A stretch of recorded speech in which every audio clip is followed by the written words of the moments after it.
드디어 7년여의 긴 여정이 끝나고 모든 성전 건축과 또 그 안에 필요한 기구들의 만드는 것을 다 마무리합니다. 그리고 이것을 위해서 사용되었던 다윗 왕이 준비한 그 은과 금, 그 성전 건축을 위해서도 사용되어지고, 그럼에도 불구하고 남은 은과 금과 모든 기구를 이제는 하나님의 전 곳간에 두었다라고 말씀합니다. 저희가 3장 4장에 봤지만 금이 뭐 600달란트, 그리고 모든 것들을 다 금으로 도금하고 노수로 사용하고 이렇게 했음에도 많은 물질들이 남아서 그것을 하나님의 전 곳간에 두었다라고 얘기합니다. 솔로몬이 그것을 자신의 곳간에 둘 수도 있었지만 하나님께서 다윗이 하나님께 드린 그 모든 것들을 하나님께 온전히 돌려드리는 것을 보게 됩니다. 하나님께서 약속하신 그런 축복이 단지 그런 말에서 끝나는 것이 아니라 실제로 다윗을 통해서 또 솔로몬을 통해서 다윗과 솔로몬이 그런 하나님의 은혜를 경험했고요. 또 풍성함을 경험하고 또 그것을 또 하나님께 다시 돌려드리며 성전을 짓고 또 하나님께 그 모든 것들을 내어드리는 그런 예배와 또 헌신과 그런 모습들을 바라보게 될 때 이런 예배가 또 하나님께서 받으시고 또 하나님의 임재가 있는 그런 예배였음을 하나님께서 또한 실제적인 모습 속에서 그 솔로몬 왕과 그 백성들에게 보여주고 계신 것을 오늘 본문을 통해서 확인하게 됩니다. 이제는 성전 건축을 다 마무리해서요. 이제는 하나님의 언약궤를 이제는 다윗성에서 이제는 시온으로 예루살렘 성전으로 메고 옮기게 됩니다. 그때 아무렇게나 한 것이 아니라 이스라엘의 모든 장로, 우두머리 그리고 이스라엘 사람들을 다 불러 모아서 큰 잔치를 베푸는 것을 보게 됩니다. 솔로몬은 이것을 어떤 개인적인 것으로 보지 않았고요. 나라가 하나님께서 이 가나안 땅을 허락하시고 또 하나님의 언약이 이루어지는 아브라함부터 시작됐던 그 언약이 이제 다윗 왕 때에 이루어지고 또한 이 성전을 통해서 예수님을 통해서 또한 이루어질 것을 또 암시하고 또 예시로 보여주고 있는 것을 보게 되고요. 그래서 온 나라가 이 일을 기뻐하며 하나님께 나와 또 이것을 통해서 나라가 하나님 앞에서 하나가 되어지는 또한 그런 모습들도 확인하게 됩니다. 그 날이 일곱째 달 절기라고 되어 있는데요. 3절에 보니까 이 일곱째 달째 절기는 저희가 초막절이라고 부르는 그 유대력 7월, 태양력으로는 9월이나 10월에 해당됩니다. 초막절, 장막절이라고도 불리는 이 절기는 하나님께서 이스라엘 백성을 광야의 모든 시간을 다 마무리하시고 가나안으로 입성케 하신 그 하나님께서 하신 출애굽 사건을 기억해서 이젠 초막을 짚고 7일간 밖에서 생활을 하게 되죠.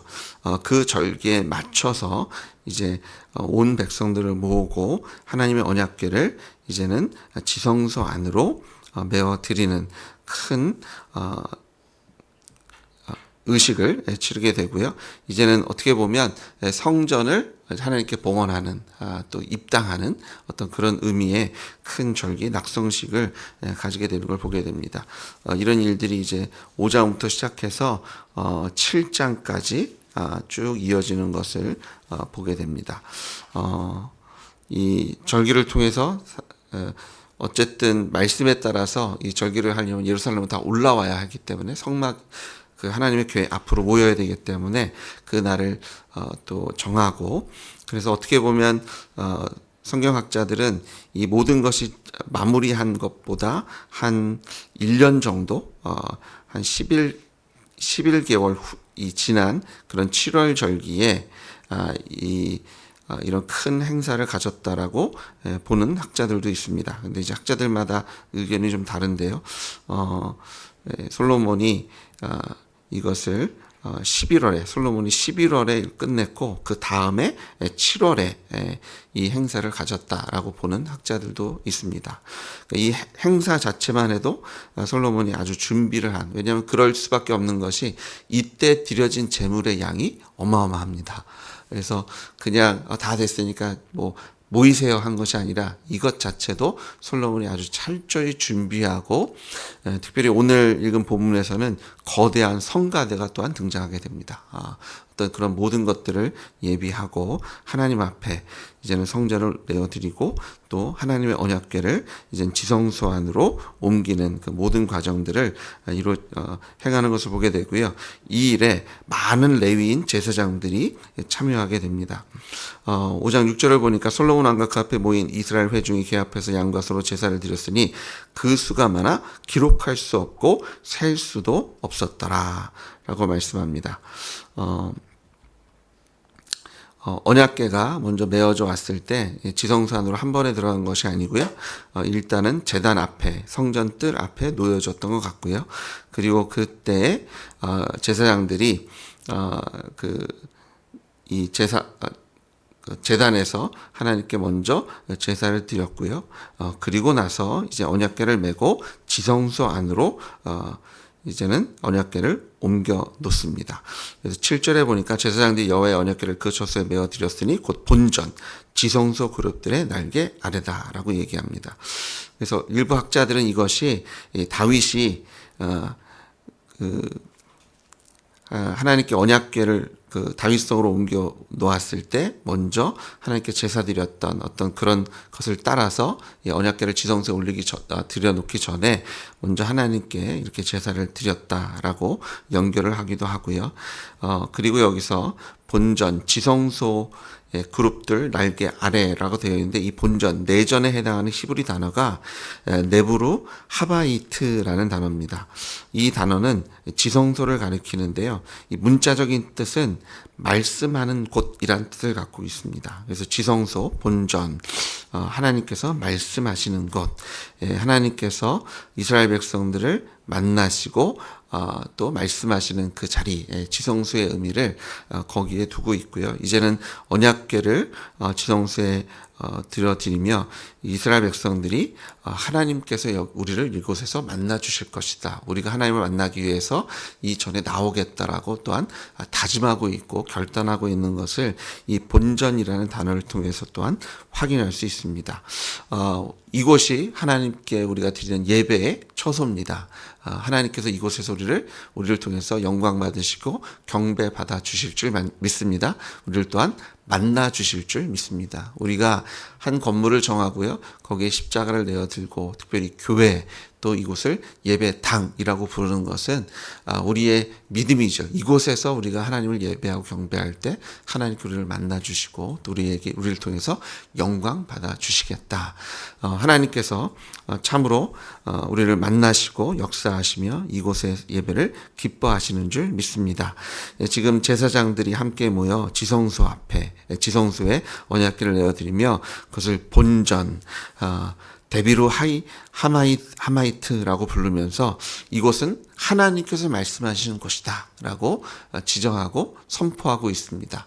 우리가 이것이 그냥 사실 교회는 건물이 아니잖아요. 우리가 하나님의 공동체, 사람들의 모임이 교회이고 또 우리가 하나님 거하신 성전이지만 이곳을 주님의 기쁨 교회, 성전, 하나님의 예배당이라고 했을 때 우리가 믿음으로 고백하면 또 하나님께서 이곳을 거룩하게 하시고 또 우리를 만나시는 예배의 자리로 사용해 주실 것을 믿습니다.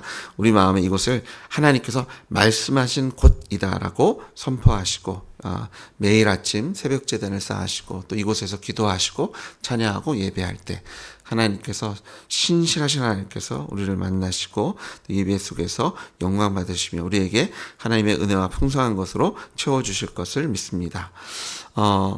그리고 이 언약궤를 지성소 안에 특별히 저희가 그림으로 봤었던 것처럼 이 큰 두 천사 그룹을 만들어 놓고요.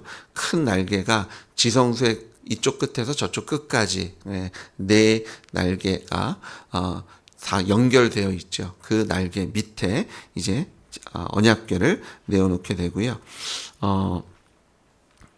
이 언약궤가 이 지금은 소실되었죠. 소실되었는데 이때까지만 해도 이제 하나님의 전으로 전에 하나님의 성전으로 들어갔고요.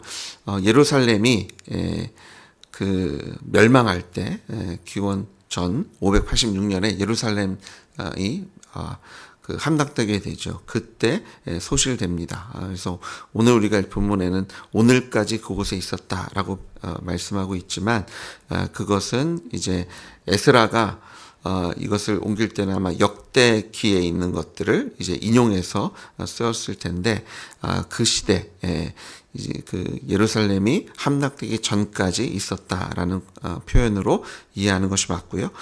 그리고 궤 안에는 두 돌판 외에는 아무것도 없었다라고 10절에 되어 있는데 사실은 저희가 이제 히브리서 기록에 따르면 두 돌판과 그리고 만나를 닮은 항아리 그리고 또 아론의 쌍난 지팡이 출애굽기 16장 또 민수기 17장에 보시면 하나님의 언약궤 안에 두 돌판과 만나 그리고 아론의 쌍난 지팡이가 있어야 되는데 아마도 이 하나님의 언약궤가 가나안 땅으로 들어오고 또 여러 곳을 이동해 가면서 그 다른 것들은 소실되고요.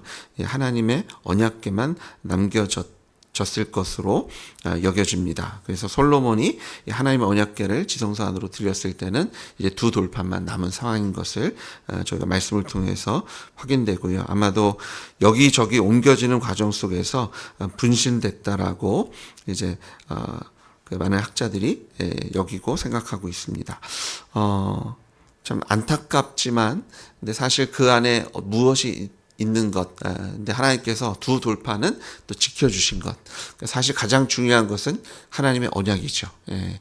만나는 하나님께서 그들을 공급해 주셨던 거고요. 아론의 쌍난 지팡이는 하나님께서 이제 영적 리더를 세우신 것에 대한 확인이셨는데 그것보다 두 돌판을 남겨주신 하나님의 언약을 지키시는 그 신실함을 다른 것들은 부실되었지만 또 두 돌판은 지켜주신 것을 통해서 또 확인하게 되고요. 언약궤가 분실되었지만 오히려 그 분실함을 통해서 참 언약궤가 되시는 예수님께서 이제는 우리 참 성전이 되시는 이제 하늘 성소에 이제 이미 들어가 계시고요. 또 우리를 하나님의 거룩한 성전으로 만들어 주셨고 주님 다시 오실 때 우리로 이제 천국으로 인도하실 때 그곳에서 또 드려지는 예배를 기대하게 하시는. 그래서 오히려 지금은 언약궤가 존재하지 않지만 예수님께서 이 땅에 오시고 죽으시고 부활하셨고 또 다시 오실 거기 때문에 우리에게 그런 참 언약궤의 그런 약속이 이루어졌으며 또한 이루실 것을 또 믿음으로 우리에게 주시는 것을 또 바라보게 됩니다. 하나님께 계획이 있으시더라고요. 하나님께서 성전을 만드시고 또 거기에 성막을 만드시고 이제 성전으로 옮겨주시고요. 또 그것을 함락하셨지만 예수님을 통해서 또 우리를 하나님의 거룩한 성전으로 만들어주시고 주님 다시 오실 때 또 우리를 하늘 성전으로 옮겨주시는 하나님의 구속적인 역사 또 이런 역사 속에서 분실되고 소실되어지는 것까지도 하나님의 주권과 또 하나님의 또 은혜가 그 안에 숨겨져 있는 것을 믿으시는 여러분들이 주님을 축복합니다. 자, 그러고요. 이제는 모든 제사장들이 이 일에 동참하며 하나님께 예배하지요. 11절에 보시면 그 반열대로 하지 아니하고 라고 되어 있는데요. 이것은 다윗 왕이 24반열을 만들어서 순서로 이제 제사장들과 레위인들이 섬기게 했었는데 이 성전으로 언약궤를 성전 지성소 안으로 옮겨지는 이 모든 과정 속에서 아주 큰 일이었기 때문에 그런 반열대로 하지 않고 모든 사람 이제 제사장들이 다 나와서 이 일에 함께 하는 것을 보게 됩니다. 그래서 이것이 뭐 규례를 어겼거나 그런 뜻이 아니라 하나님의 말씀대로 그래서 레위인들이 언약궤를 지고 옮겼고요. 또 하나님의 말씀 앞에서 정결하게 이루어졌지만 그런 그 24반열 다윗이 조직한 그런 것들만 따르지 않았다는 것을 이제 보게 되고요. 하나님의 규례대로 오히려 규례대로 이 일에 모든 레위인들이 동참해서 일을 하게 되고 특별히 거대한 찬양단이 조직하게 됩니다. 아삽, 헤만, 여두둔이라는 특별히 이들은 그 하나님 앞에서 찬양했던 그런 그 성가대의 지휘자들, 요즘으로 치면 그런 책임자들이죠. 그런 모든 책임자들이 함께 모여서 세마포를 입고 하나님께 재금과 비파와 수금을 잡고 찬양을 하고요. 나팔 부는 자가 120명. 그래서 아마도 24 반열에서 5명씩 뭐 이렇게 소집을 한 거 아닐까라고 보기도 합니다. 그래서 큰 그 성가대를 구성하고요. 그들이 찬양하고 또 하나님의 언약궤를 맨 사람들이 있고요. 찬양하는 무리가 있고 또 백성들을 그것을 바라보면서 함께 노래할 때 13절에 여호와를 찬송하 이르되 선하시도다 그의 자비하심이 영원히 있도다. 그러니까 하나님의 자비하심을 찬양합니다. 하나님이 누구신지를 그들의 역사 속에서 경험했던 그 하나님을 찬양합니다.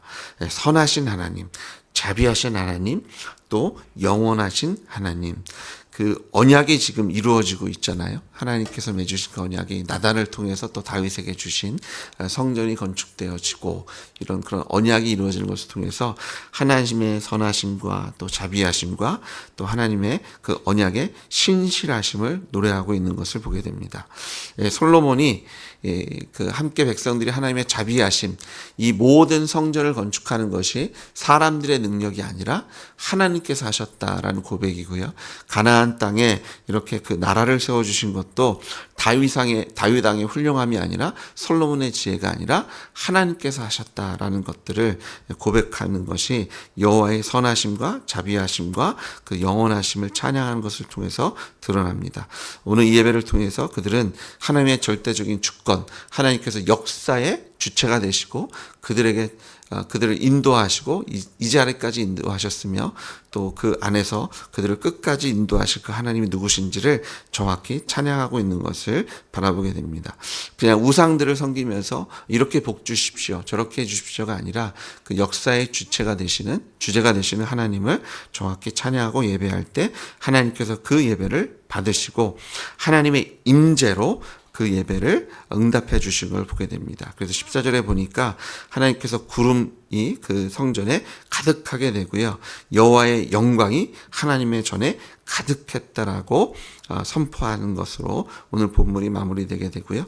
또 내일 본문을 쭉 통해서 이제 하나님께서 이 예배를 받으시는 그런 솔로몬의 기도와 이런 것들을 보게 되는데 하나님께 신령과 진정으로 예배했더니 하나님은 임재하심으로 그 예배를 받으셨고 또 하나님의 풍성하심으로 채워주신 것을 바라보게 됩니다.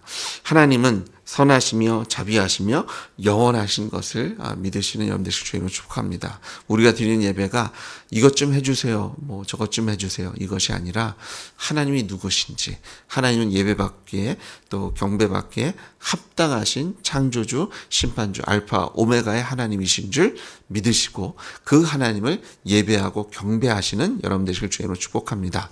우리가 무엇을 구하기 전에 우리가 하나님, 내가 나온 그 하나님이 누구신지를 정확히 알고 그 하나님께 받으시기 합당한 경배와 예배를 먼저 드리는 것이 마땅한 줄 믿습니다. 그리고 약속하신 것대로 우리가 예수님의 이름으로 구할 때 하나님의 풍성한 임재와 또 선하심으로 우리를 또한 만나주시고 역사해 주실 것을 또한 믿습니다. 오늘 이 아침에 하나님을 찬양하실 때 선하시고 자비하시고 영원하신 하나님, 정말 우리의 마음과 뜻과 목숨을 다해서 하나님을 찬양하면 주님께서는 하나님의 임재, 하나님의 섭리, 하나님의 역사로 우리의 예배를 받으시고 또 그 예배에 대한 합당한 응답으로 채워주실 것을 믿으시는 여러분 되시길 주님으로 축복합니다. 같이 기도하시겠습니다. 아버지 하나님 감사합니다. 오늘 우리가 드리는 예배가 잠깐 매일 드려지는 그냥 하나의 시간이 아니라 주님께서 받으시는 또 주님께서 응답하시는 하나님의 임재가 있는 거룩한 시간임을 믿습니다. 하나님, 우리가 이 예배 속에서 하나님의 선하심과 또 자비하심, 또 그 영원하신 그 신실하심을 찬양하게 하시니 감사하고 우리의 삶 속에서 이런 하나님을 매일의 삶 속에서 경험하게 하시니 감사를 드립니다. 다윗과 솔로몬이 그들의 삶 속에서 그 신실하신 하나님을 경험하고 그들의 전부를 드려 하나님을 예배했던 것처럼 우리도 그 믿음의 선주를 본받아 주님께 우리의 마음과 뜻과 생명을 다하여 예배하겠사오니 주님 받으시고 하나님의 임재로 응답하여 주시옵소서. 하나님 홀로 영광 받으시고 하나님께서 임재하실 때 아버지 하나님, 하나님의 언약이 하나도 땅에 떨어짐 없이 우리의 삶 속에 그대로 이루어지게 하셔서 세상이 감당할 수 없는 삶을 살아가게 하실 줄 믿습니다. 예수님의 이름으로 기도드렸습니다. 아멘.